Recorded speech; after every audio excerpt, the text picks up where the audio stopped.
ओम नमः शिवाय। प्रस्तुत है योग दर्शन के अंतर्गत समाधिपाद योग सूत्र 7 का हिंदी अर्थ और व्याख्यान। योग सूत्र प्रत्यक्षानुमानागमः प्रमाणानि। प्रत्यक्षा अनुमाना आगमा प्रमाणानि, अर्थात प्रत्यक्ष अनुमान और आगम भेद के अनुसार प्रमाण वृत्ति 3 प्रकार की है। महर्षि पतंजलि कहते हैं, प्रमाणों के आधार पर किसी वस्तु के सत्यासत्य का निर्माण करना चित्त की प्रमाण वृत्ति है। यह प्रमाण 3 प्रकार का होता है। प्रत्यक्ष प्रमाण, जिस वस्तु का ज्ञान इंद्रियों की सहायता से होता है वह प्रत्यक्ष प्रमाण है।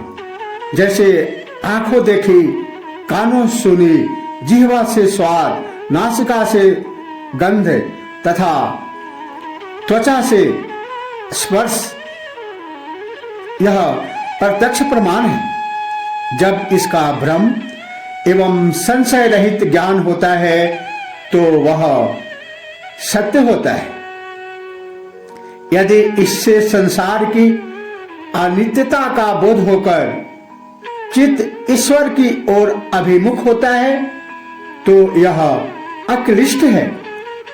जिससे सुख और आनंद की प्राप्ति होती है, किंतु इस वृत्ति से यदि संसार व उसके भोग सत्य होने लगे तथा ईश्वर के प्रति अनास्था हो जाए तो इसे क्लिष्ट कहते हैं। इससे दुखों में वृद्धि ही होती है।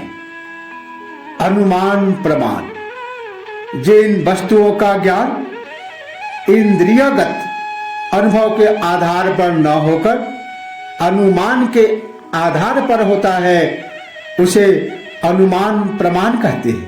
जैसे धुएं को देखकर अग्नि का अनुमान करना, बाढ़ आई देखकर दूर देश में अतिवृष्टि का अनुमान करना। यदि इससे योग साधनों की ओर श्रद्धा बढ़ती है तो यह अक्लिष्ट है, किंतु यदि उसका उपयोग सांसारिक पदार्थों के भोग के लिए किया जाता है तो यह क्लिष्ट कहलाती है।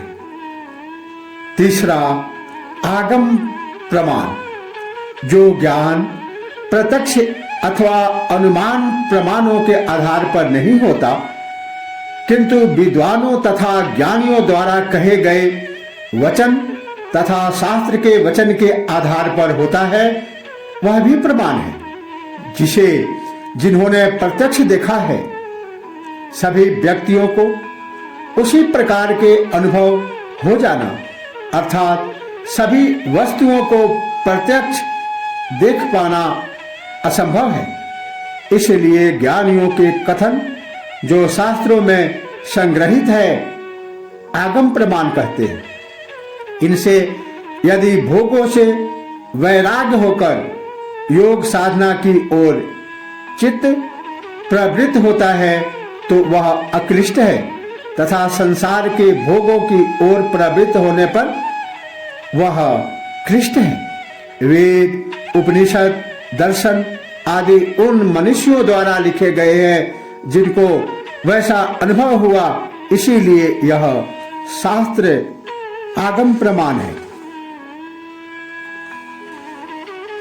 प्रत्यक्षा अनुमाना आगमः प्रमाणानि, ये 4 प्रमाण योग दर्शन के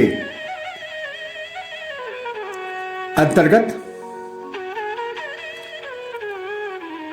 योगियों के ज्ञान के लिए आवश्यक है। ओम नमः शिवाय।